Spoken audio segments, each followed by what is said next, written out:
صفحہ نمبر ہے 443 443۔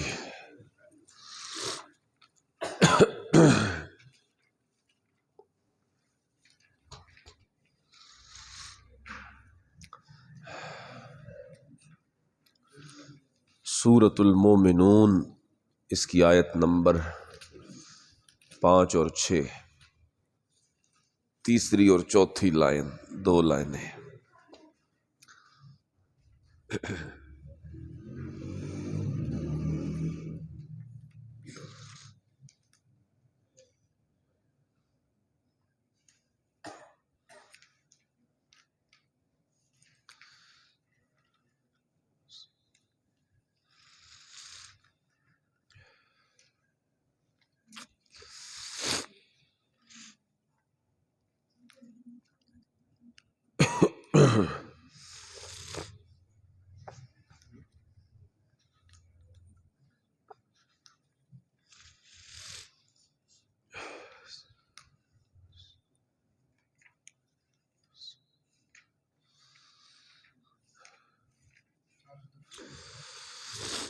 اعوذ باللہ من الشیطان الرجیم، بسم اللہ الرحمن الرحیم۔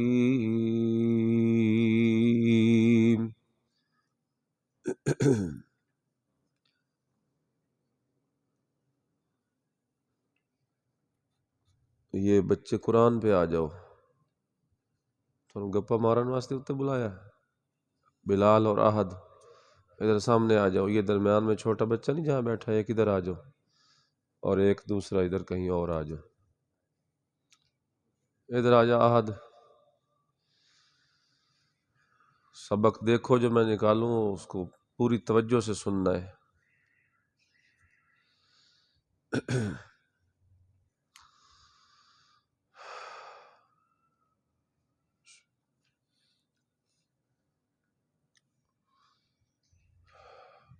اعوذ باللہ من الشیطان الرجیم، بسم اللہ الرحمن الرحیم۔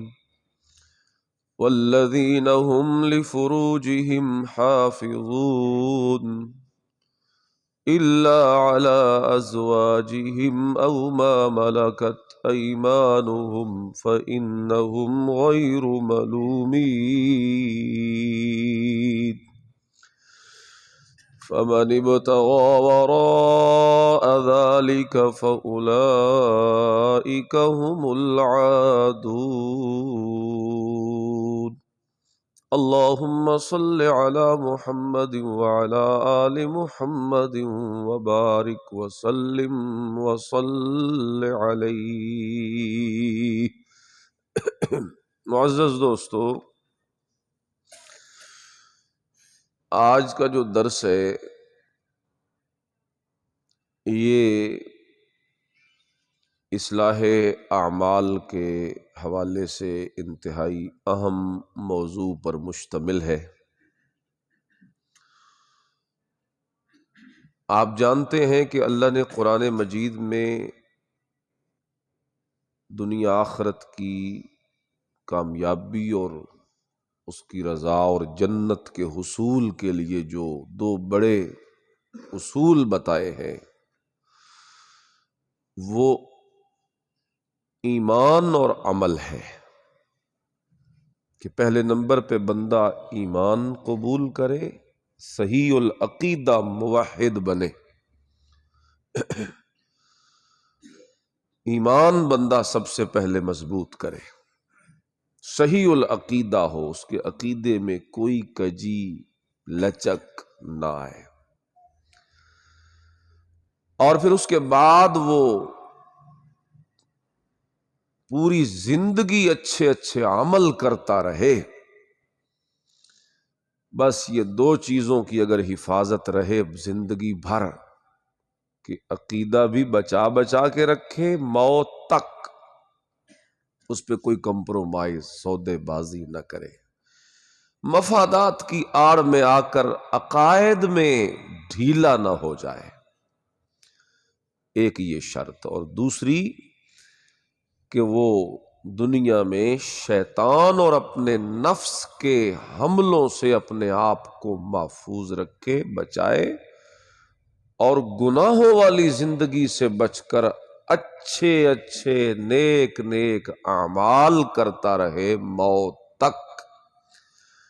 یہ دو چیزیں اگر پابندی رہے ان دو چیزوں کی، تو قرآن ایسے لوگوں کو جنت کی خوشخبری سناتا ہے، ایسے لوگوں کو کامیاب قرار دیا گیا۔ میں نے چونکہ اصلاح عقائد کے درس کافی ہو چکے ہیں، تو میں درمیان میں کوشش کرتا ہوں کہ کبھی کبھی اصلاح اعمال اور اصلاح احوال یہ بھی ساتھ ساتھ چلتا رہے۔ تو آج کا درس اسی عنوان سے ہے۔ آپ جانتے ہیں کہ انسان کے جسم میں جو اللہ نے اعضاء رکھے، ان میں سے سب سے مرکزی حیثیت دل کی ہے۔ دل اس کی بالکل وہی حیثیت ہے جو انجن کی حیثیت ہوتی ہے گاڑی کے لیے، کہ وہ ٹھیک ہو تو چلتی ہے ساری گاڑی، سارے ڈبے اس کے پیچھے ہوتے ہیں، وہ آگے ہوتا ہے، اور اگر وہی خراب ہو جائے تو پچھلی کوئی چیز بھی چل نہیں سکتی۔ یا یوں سمجھیں کہ سالار، سپہ سالار فوج کا، اگر وہ پاور میں اور طاقت میں اور ہمت اور جرت میں ہو تو لشکر اس کے پیچھے چلتا ہے، اور اگر سالار ہی جواب دے جائے، اس کی ہمتیں جواب دے جائیں، تو فوج بھی کبھی پیچھے چل نہیں سکتی، نتیجتاً ناکامی ہوتی ہے، شکست ہوتی ہے۔ جسم کے سارے اعضاء دل کے پیچھے چلتے ہیں، دل درست تو اعضاء درست، اور اگر دل خراب تو باقی اعضاء بھی خراب۔ جو اہمیت دل کی ہے، قرآن و حدیث کے اشارات سے اور بلکہ تصریحات سے ہمیں یہ پتہ چلتا ہے کہ اس جسم میں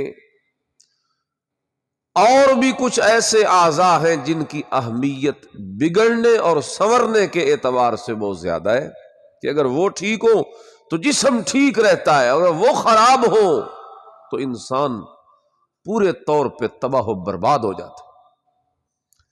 ان میں سے ایک اور ہمارے جسم کا عضو ہے، حصہ ہے، جسے کہتے ہیں زبان۔ یہ جو دو جبڑوں کے درمیان چھوٹا سا گوشت کا ٹکڑا ہے، لیکن اگر یہ درست رہے تو سارے اعضاء درست، جیسا کہ حدیث میں آتا ہے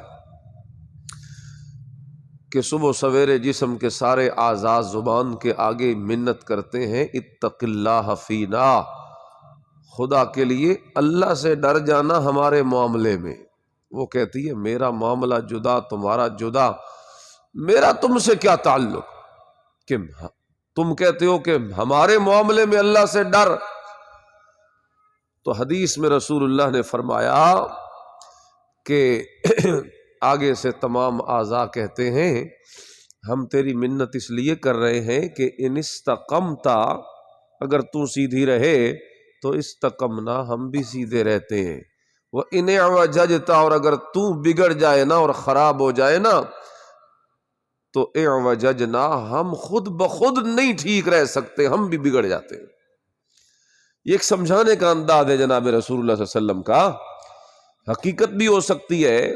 جناب رسول اللہ صلی اللہ علیہ وسلم نے فرمایا تو حقیقت تو لازماً ہے نا، پھر تو یا حقیقتاً اللہ اس طرح کرے تو کوئی اللہ کے لیے مشکل نہیں کہ جسم کے اعضاء دوسرے سے باتیں کریں، اور اگر یوں حقیقتاً نہ بھی ہو تو سمجھانے کا ایک انداز رسول اللہ نے اختیار کیا۔ تو اس حدیث سے پتہ چلا کہ زبان ٹھیک رہے تو جسم ٹھیک، اور اگر زبان بگڑ جائے تو جسم کے اعضاء بھی بگڑ جاتے۔ وہ جیسا کہ ایک مشہور واقعہ ہے، سیدنا داؤد علیہ السلام نے لقمان حکیم کو کہا تھا بکری ذبح کر کے جسم کا اچھا بہترین حصہ نکال کے لے آ۔ وہ دل اور زبان لائے، اور ایک دفعہ پھر موقع بنا تو کہا بکری ذبح کر کے جسم کا بدترین ٹکڑا نکال کے لا۔ لقمان حکیم دوبارہ پھر دل اور زبان لے کے آ گئے، تو انہوں نے سوال کیا کہ جب میں نے اچھے حصے کہے تھے تو بھی تو یہی لے کے آیا تھا، اور جب میں نے کہا کہ جسم کے برے حصے نکال کے لیا تو بھی تو پھر بھی یہی لے کے آیا ہے۔ تو لقمان حکیم جس کا قرآن میں ذکر ہے 21ویں پارے میں، وَلَقَدْ آتَيْنَا لُقْمَانَ الْحِكْمَةَ، وہ لقمان حکیم جن کی حکمت کا اللہ نے بھی قرآن میں ذکر کیا، دانائی کا، وہ فرمانے لگے حضرت جی میں یہ اس لیے لے کے آیا ہوں دونوں بار کہ اگر یہ دونوں ٹھیک رہیں تو ان سے اچھا جسم میں کوئی حصہ نہیں، اور اگر یہی دونوں خراب ہو جائیں تو ان سے زیادہ بری چیز بھی جسم میں، اور تو اگر یہ ٹھیک رہے تو جسم درست، اور اگر یہ خراب ہو جائیں تو جسم خراب۔ یہ میں نے تمہیدی باتیں کی ہیں، دو چار بات اصل میں اور کرنا چاہتا ہوں۔ انہی کی طرح جسم کا وہ حصہ جسے اللہ نے شرم کا مقام بنایا ہے، وہ بھی اسی اہمیت کا حامل ہے کہ اگر وہ درست رہے، ہم اس کے معاملے میں درست رہیں تو ہم سارے درست رہتے ہیں، اور اگر ہم اپنے شرم اور عزت کے معاملے میں خراب ہو جائے نا تو پھر ہمارا معاملہ یہ ہے کہ ہم پورے طور پہ تباہ برباد اور خراب ہلاک ہو جاتے۔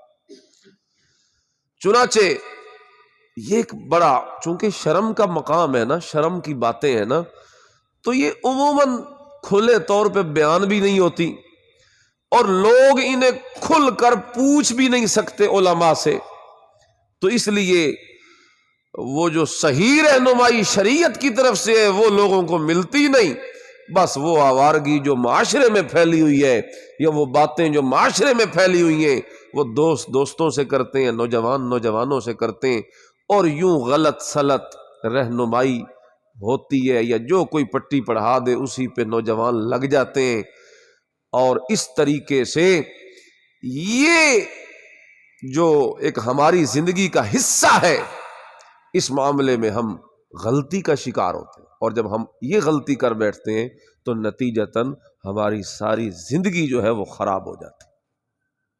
تو میں نے یہ سوچا ہے کہ میں نے اس حوالے سے آج قرآن کریم کی سیر کرواؤں آپ کو۔ عقائد صرف قرآن بیان نہیں نہ کرتا، اعمال بھی قرآن بیان کرتا ہے، آپ کے احوال کی اصلاح کا سامان بھی قرآن کرتا ہے۔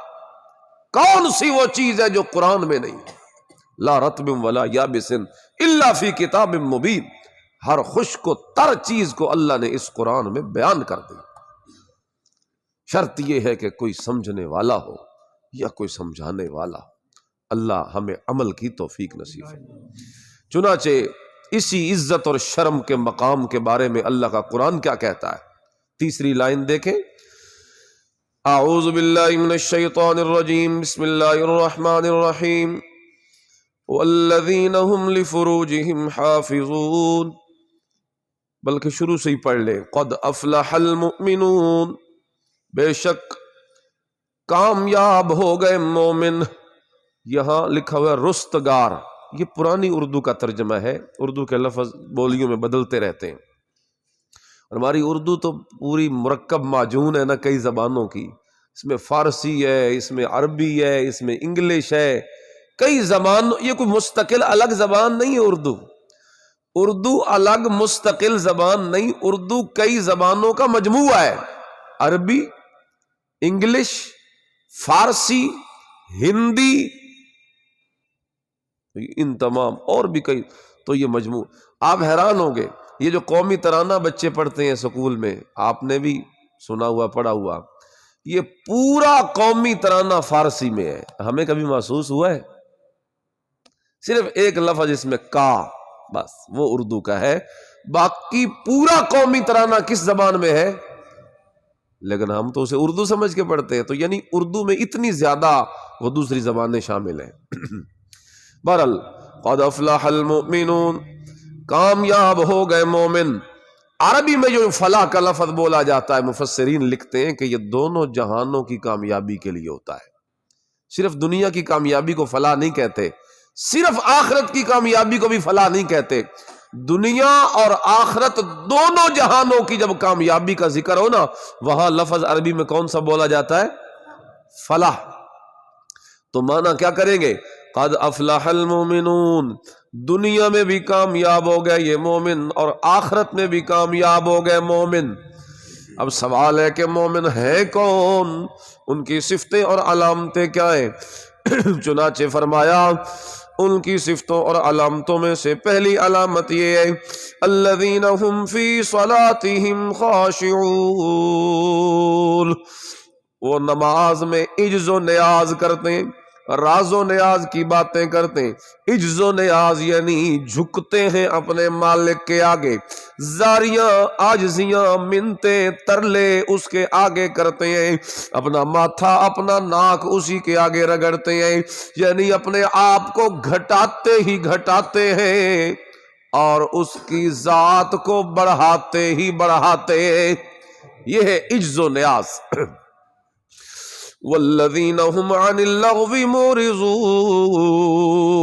دوسری صفت مومنوں کی یہ ہے کہ وہ بےہودہ باتوں سے بھی منہ موڑتے رہتے ہیں۔ بےہودگی عام ہے آج ہمارے معاشرے میں، لہٰذا میں آپ کو نصیحت کرتا ہوں، اللہ ہم سب کو عمل کی توفیق دے۔ آج ہم بےہودگی میں پھنسے ہوئے بری طرح۔ نیا سال شروع ہوا ہے، یہ جو عیسوی سال ہے، کچھ اس کے شروع میں وعدے کریں اپنے آپ پہ، کچھ پابندی لگا کے کہ میں پہلے کی طرح نہیں بہتا جاؤں گا اسی رو میں، بلکہ میں اس سال انشاءاللہ فضول کاموں سے بچوں گا۔ ایک یہ وعدہ ہونا چاہیے ہمارا اللہ سے۔ سب سے بڑا فضول کام اس وقت جو ہے وہ یہ بلا ہے، مصیبت۔ میرے پاس تو اس میں کوئی اپنے آپ کو مبرہ نہیں کرتا، انسان ہونے کے ناطے ہر کوئی غلطیوں کا شکار ہوتا ہے، گناہوں کا شکار ہوتا ہے، لیکن یہ ہے کہ اللہ تبارک و تعالی کا خصوصی رحم و کرم اگر ہو اور انسان خود کوشش کرے تو میں کیا آپ بھی، کوئی بھی گناہوں سے بچنے کی پاور اور ہمت تو اللہ نے رکھی ہے نا، اور ہم وہ کر سکتے ہیں، اور اسی کا نام ہی بندگی ہے، اور یہی ہمارا امتحان ہے۔ اب میں اسی سے دیکھ دیکھ کر صبح کا درس بھی اسی سے دیتا ہوں، تمام بیانات جو کرتا ہوں اسی سے مطالعہ کرتا ہوں، تمام دروس جو آپ کو دیتا ہوں سب اسی سے دیکھ کے اور اسی سے مطالعہ کر کے، سینکڑوں کتابیں بار بار کھولنی پڑتی ہیں، ایک حوالے کے لیے کئی کئی جگہوں پہ جانا پڑتا ہے۔ یہ تو موبائل ہے، میرے پاس گھر میں لیپ ٹاپ میں ہزاروں کتابیں ہیں، اور انہی کو مطلب پڑھ پڑھ کر یہ ساری چیزیں اور خلاصے اور یہ تیار ہوتے ہیں۔ آپ کے سامنے تو میں صرف پیش کر دیتا ہوں، اس کے پیچھے گھنٹوں مطالعے کی محنت ہوتی ہے، ایک ایک نقطہ کہیں سے کوئی کہیں سے کوئی کہیں سے لے کر جوڑ کر ایک موضوع کو پیش کرنا۔ تو اس طرح بھی تو بندہ وہ اپنا کام کر سکتا ہے نا، وقت گزار سکتا ہے۔ اور یہ چونکہ بدنام ہے اس واسطے ہاتھ چ لے کے بیٹھے ہو، یہ تب فکر ہمیں بھی رہتی ہے بھائی کہ نہیں لوگ یہ بھی نہ آخر بھی استاد اور ہر لے مسلے تے موبائل ہی لے کے بیٹھے رہتے مسیح تے بھی ہے۔ تو وہ ہم ایک دفعہ درس دینے گیا ادھر قریب ہی ایک گاؤں میں، تو اتھو دے لوکاں میں دسیا کو جڑے استاد فلماں ویندے نے، وہ جڑے اتھو دے مولوی صاحب ہیں، میں تھوڑی سی بات کی تحقیق کی تو میں نے پوچھا تو وہ پتہ چلا وہ استاد ان کا بھی یہی معمول تھا کہ وہ درس میں نا کبھی کبھی حوالے دیتے تھے کہ میں نے آج فیس بک پہ یہ دیکھا، اس طرح ظلم ہو رہا ہے یا اس طرح گناہ ہو رہا ہے یا زیادتی۔ تو لوکاں آکھیا جو یہ استاد فیس بک جو چلائیں دیں تھے مڑے فلماں بھی تو ویندے ہو سے۔ تو بہرحال عجیب لوگوں کے ذہن ہے، لوگوں پہ تو اب کیا کہہ سکتے ہیں۔ اسی مارکیٹ کی بات ہے، میرا وہی لیپ ٹاپ جس میں میری لائبریری ہے، میں اسے ایک دن خراب ہو گیا اور میں لے کر ایک دکاندار کے پاس گیا، میں نام نہیں لیتا، تو میں انہوں آکھیا بھی ادھر ویکھی ہے ادھر چیک کر دے، چل نہیں رہا۔ تو حیران ہو گیا، اکھاں اودیاں ادھا انچ باہر نکل آئیاں، اس آکھیا ادو مولوی تے ادو لیپ ٹاپ، ادو مولوی تے ادو۔ تو بہرحال میں نے کہا کہ بےہودگی جو ہے وہ بھی اسی سے ہے، فضول بھی اگر آپ اسے چلائیں تو یہ فضولیات کا مرکز ہے۔ لیکن اگر آپ اس سے اچھا کام لینا چاہیں تو وہ تو آپ کے اپنے اندر کی پاور ہے نا، کہ جتنی ساری آپ کے اندر ہے آپ اس سے وہ کام لے سکتے ہیں۔ ورنہ فیس بک میں چلے جاؤ، گھنٹوں گزر جائیں اور آپ کو پتہ ہی نہ چلے۔ فضولیات کا یہ سب سے بڑا مرکز ہے جو آج ہمارے ہاتھوں میں ہے، اور قرآن کہتا ہے کہ مومن وہ ہے جو فضول چیزوں سے بچتے۔ اللہ اکبر کبیرہ۔ ضرورت کے تحت استعمال ہونا چاہیے، ضرورت سے زائد، ورنہ اپنا وقت جو ہے وہ تباہ نہ کیجئے۔ یہ تو میں کہتا ہوں یہ کنواں ہے، اندھیرا کنواں ہے، اس کے اندر اگر چھلانگ لگاؤ گے تو کبھی اندھیرے سے واپس نہیں آ سکو گے، اس لیے ضرورت تک اسے محدود آپ اپنا مقصد نہیں بھولے، تسا اپنا مقصد کیوں بھول گئے ہو؟ یہ بات سمجھنے کی ہے۔ ادھر دیکھو میری طرف، یہ سمجھانے کے لیے واٹس ایپ کھلی ہے، کال آئی ہے تو واٹس ایپ چاہے جہاں آپ مصروف ہو یہ وہ بند کر کے کال شو کر دیتا ہے، کیونکہ یہ بنایا فون کے لیے گیا تھا نا۔ آپ اس پہ فیس بک میں مصروف ہیں یا کسی اور ایپ میں مصروف ہے، کسی کام میں مشغول ہے، جو کہیں دنیا میں کہیں مرضی آپ چلے گئے اس کے اندر، جب کال آئی ہے یہ اس کے اپنا اصل مقصد ہے، آپ جہاں کہیں بھی ہوں، لیکن یہ اپنا مقصد بھولتا نہیں۔ کال آئی ہے تو مقصد سب سے اوپر آ جاتا ہے، باقی ہر چیزیں پیچھے چلی جاتی ہیں۔ یار تیری میری زندگی کا مقصد جو ہے اسی موبائل سے ہی سبق سیکھ لو، تیری میری زندگی کا مقصد ہے ما خلقت الجن والانس الا لیعبدون، اللہ کی عبادت۔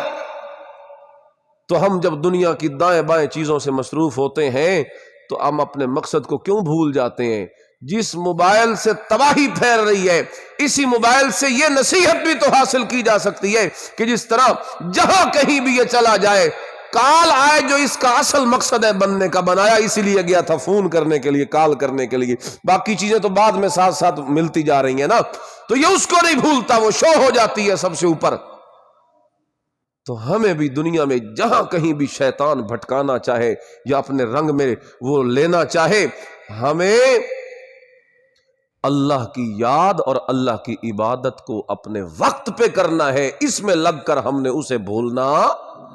اذان ہو تو اذان، اب نماز ہوگی، اب یہ نہیں ہوگا، اب نماز ہوگی۔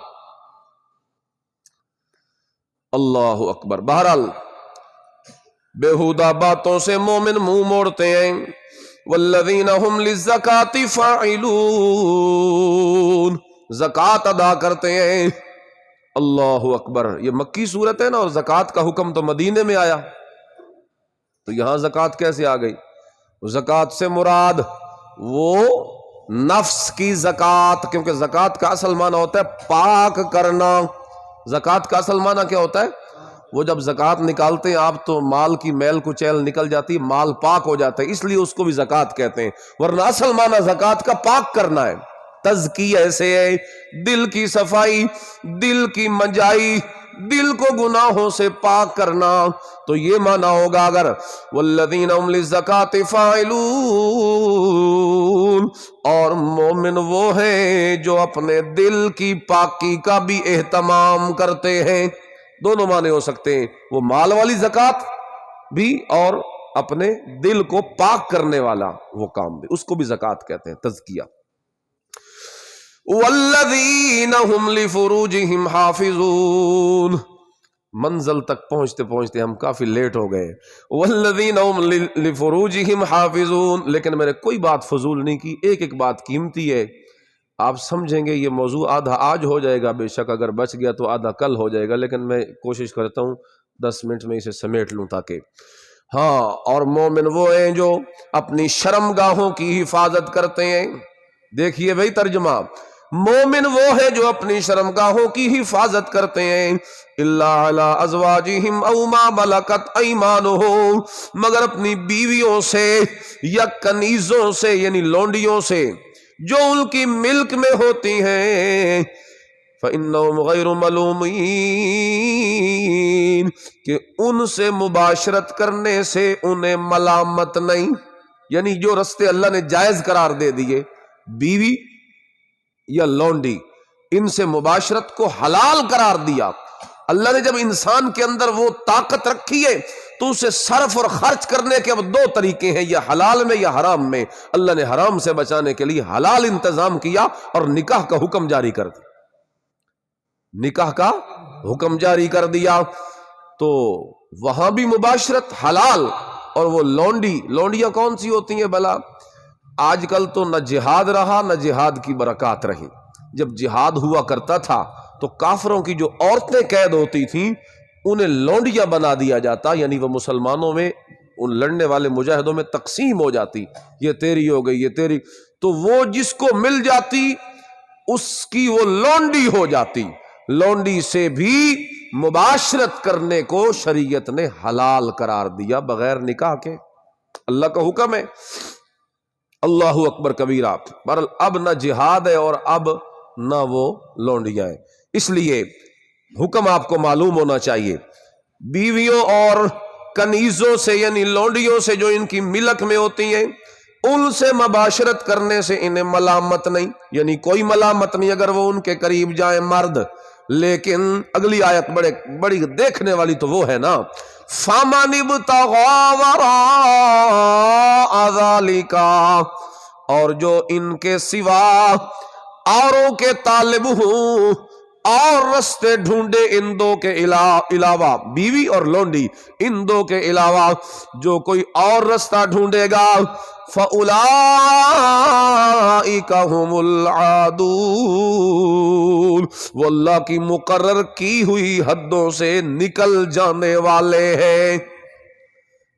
اس نے اللہ کی حد توڑ دی ہے، اور حدوں کو توڑنا من یتعد حدود اللہ، وہ دوسرے پارے میں ہے سورۃ بقرہ میں، من یتعد حدود اللہ، جس نے پھلانگ دی اللہ کی لگائی ہوئی بار اور حد، فَأُولَئِكَ هُمُ الظَّالِمُونَ، یہ وہی لوگ ہیں جو بڑے ظالم بن گئے ہیں، اور ظالم کو اس کے ظلم کا مزہ تو چکھنا ہی ہوگا، اس دنیا میں بھی چکھنا ہوگا اور قیامت والے دن بھی ظلم کی سزا پانی ہوگی۔ تو اللہ کی حدوں کو توڑنے والے کیا ہیں جی؟ ظالم۔ سورۃ البقرہ میں کہا وقت نہیں زیادہ آیتیں دکھانے کا، بس آپ میرے اوپر اعتماد آج کرتے جائیں زیادہ۔ ہاں تو یہاں آ گیا فَمَنِ ابْتَغَىٰ وَرَاءَ ذَلِكَ، اس کے سوا جو رستہ ڈھونڈے تو وہ ظالم ہیں، وہ حد سے نکلنے والے۔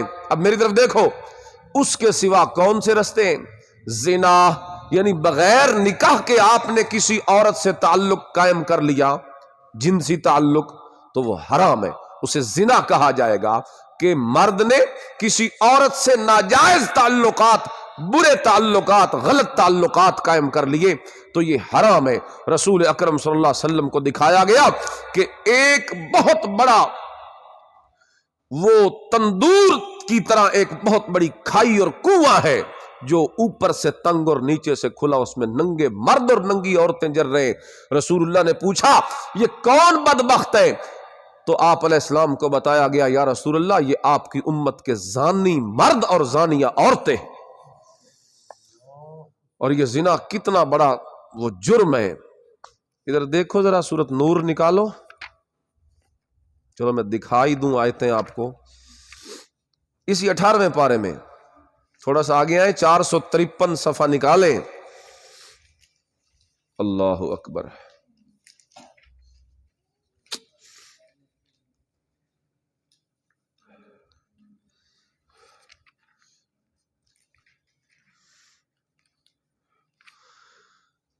اس کی دوسری آیت پڑھیں، الزانیۃ والزانی، بدکاری کرنے والی عورت، والزانی اور بدکاری کرنے والا مرد،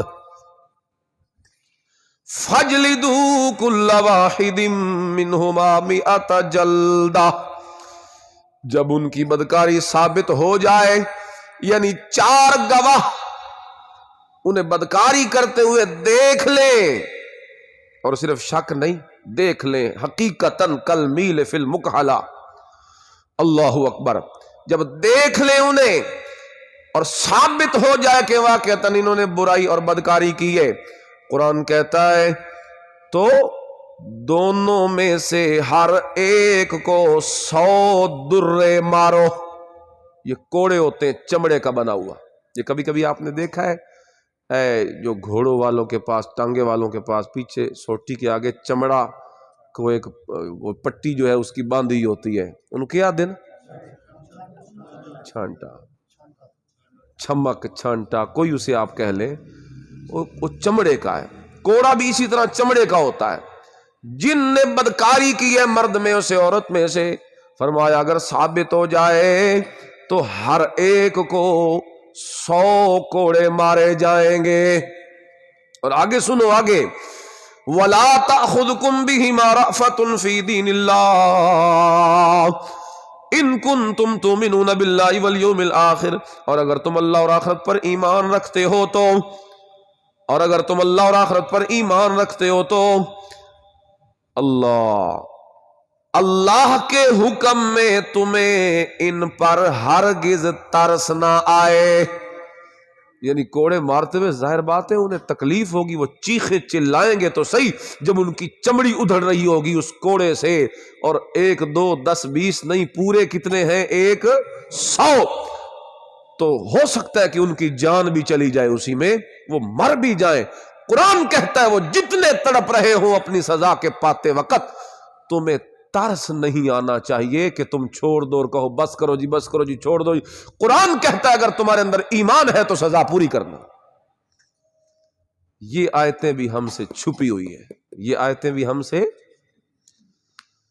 قرآن سے ہم دور ہیں، یہی وجہ ہے کہ تباہ ہو گئے ہم، ورنہ کون سی بات ہے جو قرآن نے نہیں بتائی۔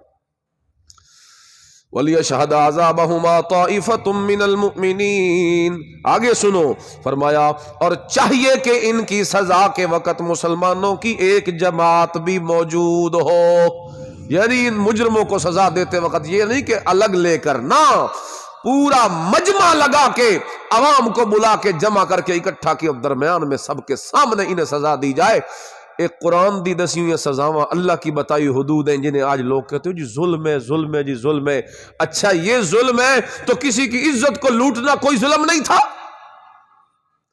آج بھی یہ وہ پیچھے پیچھے ایک اس طرح کی کئی وہ سازشیں ہوئی، ایک ویڈیو آئی تھی اگر آپ کو یاد ہو کچھ عرصہ پہلے، کہ کچھ لوگ تھے وہ سزا دے رہے تھے اور کوڑے لگا رہے تھے، تو بڑا شور اٹھا، بعد میں پھر ثابت ہوا کہ وہ ویڈیو بھی جیل تھی، پتہ نہیں اس میں کیا، بہرحال وہ ایک الگ معاملہ ہے، ہم اس طرف نہیں جاتے، لیکن ہم وہ بات کرنا چاہتے ہیں کہ جب وہ آئی تو لوگوں کی زبانیں کھل گئیں، ہائے ظلم ہو گیا، ظلم ہو گیا، قرآن کتنا سخت ہے، اسلام کتنا سخت ہے، اتنا مارا جا رہا ہے، 100 کوڑے مارے جا رہے ہیں، اللہ اللہ، طوفان اٹھ گیا، لوگوں نے چیخو پکار، اوے اس کو تم ظلم کہتے ہو جو سزا میں مارا جا رہا ہے اور معاشرے کی اصلاح کرنے کے لیے مجرم کو ٹھیک کیا جا رہا ہے، تم اسے ظلم کہتے ہو، لیکن اس ظالم نے جس مسلمان پاکیزہ عفت اور عصمت والی بچی اور اس عورت کی عزت کو تار تار کیا ہے، کیا وہ جرم کوئی ظلم نہیں تھا؟ جرم اور گناہ ہمیں ظلم نہیں لگتا اور اس پہ سزا ظلم لگتی ہے؟ یہ ہماری منافقت ہے جو ہم اللہ، اس کے رسول اور قرآن کے احکامات کے بارے میں کھول کھول کے علل اعلان کرتے رہتے ہیں۔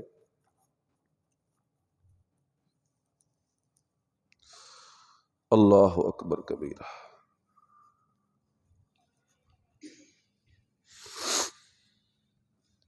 تو یہ میں نے آپ کو تھوڑا سا دکھایا اس کا ایک منظر کہ اس کی سزا ہے، اور یہ جو شادی شدہ ہے نا، شادی شدہ، یہ تو اس زانی کی سزا ہے جو جس کی شادی نہ ہوئی ہو، اور شادی سے پہلے اس نے بدکاری کی ہو تو 100 کوڑے، اور اگر شادی شدہ ہے اور پھر بعد میں پھر زنا کر لیا اس نے تو اس کی سزا کیا ہے؟ سنگسار کر دیا جائے اسے۔ سنگسار کس کو کہتے ہیں؟ کہ زمین میں گڑھا کھود کر اسے کھڑا کر دیا جائے، یہاں آدھا جسم اس کا زمین میں وہ دفن کر دیا جائے اور آدھا اوپر وہ کھڑا ہے، اب اوپر حکم دیا جائے عوام کو کہ پتھر اٹھا اٹھا کے اس کو مارو، پتھر مار مار کے اسے وہیں مار دینا اور قتل کر دینا۔ یہ زنا کی سزا ہے اس بندے کی جو شادی شدہ ہو کر پھر زنا کرتا ہے۔ یعنی دوسرے لفظوں میں یوں سمجھیے بھئی جس زنا شادی شدہ ہو کے پھر زنا کر لیا، اب اللہ کی نظروں میں اس کے جینے کا حق اس زمین پر ختم ہو گیا، وہ جی نہیں سکتا، اس زمین تے رہ نہیں سکتا۔ اللہ اکبر کبیرہ۔ اسی لیے تو کہا کہ اسے مار دو، کہ اب وہ جینے کے قابل نہیں. اللہ اکبر کبیرہ. بھائی جتنے تک سانس ہے اتنے تک چانس ہے. اللہ سے معافی مانگ لینی چاہیے اگر بندے سے کوئی گناہ ہو گیا. تو یہ میں نے ایک کہا، یہ ادھر دیکھ لیں. چلو ایک اور آیت سورۃ فرقان کی 19ویں پارے میں، اس سے اگلا پارہ 18ویں سے اگلا.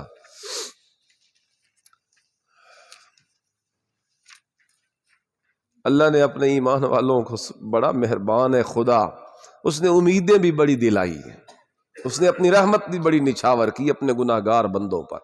تو اگر گناہ ہو گیا تو قرآن کی یہ آیت بھی سنتے جائیے تاکہ دلوں کو تسکین ہو جائے. 473 آخری لائن. اللہ اللہ. 473 صفحہ سورہ فرقان کا وہ مشہور رکوع ہے عباد الرحمن والا. اور عباد الرحمن کا مطلب رحمان کے بندے کون ہیں، اس کی صفتیں ہیں پورے رکوع میں. کبھی آپ کو فرصت ملے تو ترجمہ اس کا بیٹھ کے پڑھا کریں اور اپنا اپنا جھانکا کرے گریبان میں کہ اگر اللہ کے بندوں کی یہ صفتیں ہیں تو اس میں سے کون سی میرے اندر ہے اور کون سی میرے اندر نہیں. توجہ سے سنیں جی. خاموشی بھائی ادھر دیکھو. آخری لائن. اور رحمان کے بندوں کی ایک صفت یہ ہے وَالَّذِينَ لَا يَدْعُونَ مَعَ اللَّهِ إِلَٰهًا آخَرَ، کہ وہ اللہ کے ساتھ کسی اور معبود کو نہیں پکارتے، یعنی مشرک نہیں ہوتے، موحد ہوتے. اور دوسری صفت وَلَا يَقْتُلُونَ النَّفْسَ الَّتِي حَرَّمَ اللَّهُ إِلَّا بِالْحَقِّ، اور جس جاندار کو مار ڈالنا اللہ نے حرام کیا ہے، یہ اللہ کے بندے اس کو قتل بھی نہیں کرتے. یعنی عباد الرحمن کی پہلی صفت کہ وہ موحد ہوتے، مشرک نہیں ہوتے. دوسری صفت کہ وہ کسی کو قتل نہیں کرتے الا بالحق، مگر جائز طریق سے، یعنی شریعت کے حکم سے. حق قتل کون سے ہوتے ہیں؟ ادھر دیکھو. ایک وہ زانی جو شادی شدہ ہو اسے مار دینا یہ حق قتل ہے جو ابھی آپ نے پڑھا، کیونکہ شریعت نے اس کا خون حلال کر دیا کہ اب اسے مار دیا جائے. مرتد جو ہو جائے، اسلام چھوڑ جائے، 3 دن اسے مہلت دی جائے گی، بھئی توبہ کر لے، سوچ سمجھ لے. اگر توبہ نہ کرے تو مرتد جو اسلام چھوڑ جائے اسے 3 دن کے بعد اس کا خون بھی شریعت نے کیا کر دیا؟ حلال، کہ اب اسے بھی اڑا دیا جائے قتل. اور تیسرا حق قتل وہ ہے کسی نے قتل کیا تو قاتل کو بدلے میں قصاص میں قتل کیا. یہ 3 قتل حق ہے، الا بالحق سے یہ 3 قتل مراد ہے. عباد الرحمن قتل نہیں کرتے کسی کو مگر حق کے ساتھ. وہ 3 میں نے آپ کو بتا دی. اور تیسری صفت عباد الرحمن کی وَلَا يَزْنُونَ، اور وہ بدکاری بھی نہیں کرتے، وہ بدکاری بھی نہیں کرتے، زنا بھی نہیں کرتے. وَمَن يَفْعَلْ ذَلِكَ يَلْقَ أَثَامًا، اور جو کوئی یہ کام کرے گا تو وہ سخت گناہ میں مبتلا ہوگا. یضاعف لہ العذاب یوم القیامہ، قیامت کے دن اس کو دگنا عذاب ہوگا. جو مومن ایمان کی حالت میں شادی شدہ ہو یا نہ ہو وہ الگ بات ہے.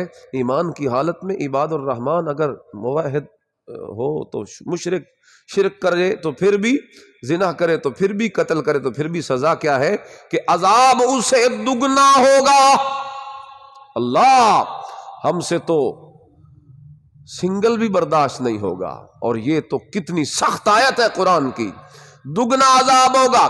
اور آگے سنیے وَيَخْلُدْ فِيهِ مُهَانًا، اور وہ ذلت و خواری سے ہمیشہ جہنم میں پڑا رہے گا.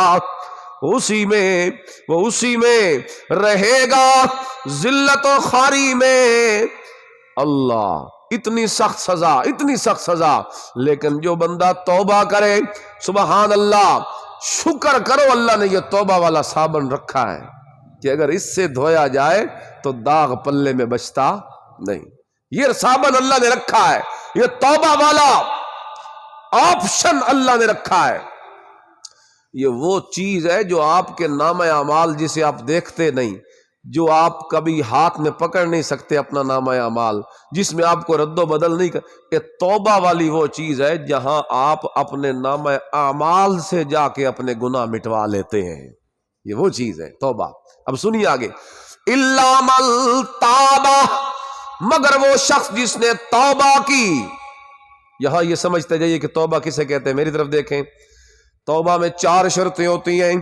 سب سے پہلے گناہ پہ شرمندہ ہو، یعنی دل میں ہو میں نے بڑا ظلم کر لیا، اللہ مجھے نہیں کرنا چاہیے تھا، میں مانتا ہوں میرا جرم ہے، میں شرمندہ ہوں اس پہ کہ میں نے کر لیا۔ پہلا ایک شرمندگی، ندامت۔ نمبر 2 فوری چھوڑ دے اسے، اس گناہ کو فوری چھوڑ دے، اس سے الگ ہو جائے۔ نمبر 3 آئندہ نہ کرنے کا وعدہ کرے، 3۔ اور نمبر 4 استغفار، یعنی رو رو کر اس سے اس کیے کی معافی مانگے۔ اسی وہ چوتھا کام کر دیں، معاف کر دے معاف کر دے معاف، یا اللہ میری توبہ، اے ترے سن پتہ ہی کوئی نہیں۔ توبہ پچھلے 3 پہلے کام پہلے کرنے ہیں، پہلے 3، چوتھا توبہ استغفار وہ آخری آپشن ہے۔ پہلا کیا؟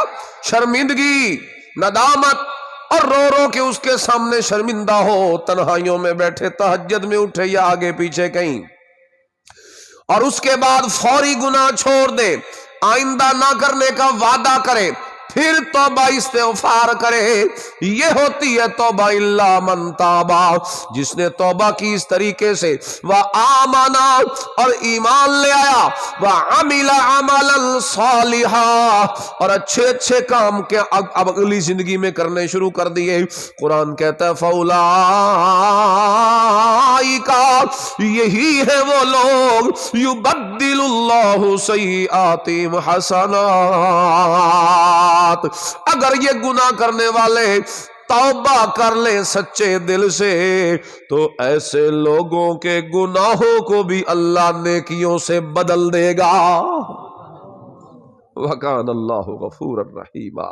کوئی حد ہے اس کے معاف کرنے کی کہ جس گناہ کے لیے کہا تھا کہ دگنا عذاب دوں گا، جس گناہ پہ کہا تھا کہ اس سے جہنم میں ذلت کے ساتھ پڑا رہے گا، جس گناہ کے بارے میں اتنی سختی کی تھی، سزائیں سنائی تھی، اور اسی گناہ کے بارے میں جب اس کے بندے پریشان ہونے لگے کہ ہو تو گیا ہم سے بھی، اب کیا بنے گا ہمارا، فوری اس نے اگلی آیت نازل کر کے فرمایا اور اگر تم دل سے شرمندہ ہو گئے ہو میری باتیں سن کر اور سزائیں سن کر تو تمہیں گھبرانا آنا چاہیے، تم سچے دل سے توبہ کر کے آئندہ کے لیے عزم اور وعدہ کر لو، جو ہو چکا سو ہو چکا، اب نہیں کریں گے موت تک یہ دوبارہ گناہ۔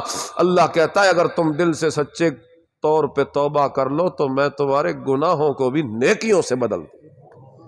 ایک کوئی عجیب ہی اللہ دی رحمت ہے کہ معافی کی بات نہیں کی، کیا کہا میں گناہوں کو کیا کر دوں گا، نیکیاں بنا دوں گا۔ اس لیے توبہ کیجئے میاں، توبہ کر لیجئے، وقت ہے ابھی ہمارے پاس، جتنے تک یہ سانس چل رہا ہے تو چانس ہمارے پاس موجود ہے، سانس ختم تو چانس ختم، کوئی پتہ نہیں، یہ دل میں شیطان کے دھوکے ہیں کہ ابھی جوان ہے مرنا تو بوڑھے ہو کے ہے، یہ جھوٹ ہے، یہ دل میں دھوکہ ڈالا، کیا پتہ، جاؤ قبرستان میں دیکھو صرف بوڑھے ہیں، قبرستان میں جوان بھی ہے، 20 سال کا، 14 سال کا ہے، 30 سال کا، 40 کا، ہر طرح کے لوگ قبرستان میں پہنچ چکے ہیں، تو کیا پتہ ہماری موت کبھی وقت قریب ہو۔ بس ہر وقت اپنے آپ کو کم از کم روزانہ رات کو سونے سے پہلے تو اپنے آپ کو توبہ سے پاک کر کے سوئیے، ورنہ کیا پتہ کہ صبح اٹھے ہی نہ۔ تو یہ موضوع کل بھی چلتا رہے گا، میری کوشش ہے، آپ سے درخواست ہے کہ آپ اور نوجوانوں کو، ساتھیوں کو جوڑیں اس میں، درس میں، تاکہ یہ جو کم از کم اصلاحی موضوعات ہیں، یہ ضرورت ہے ہم سب کی، اللہ ہم سب کو یہ عمل کی توفیق نصیب فرمائے۔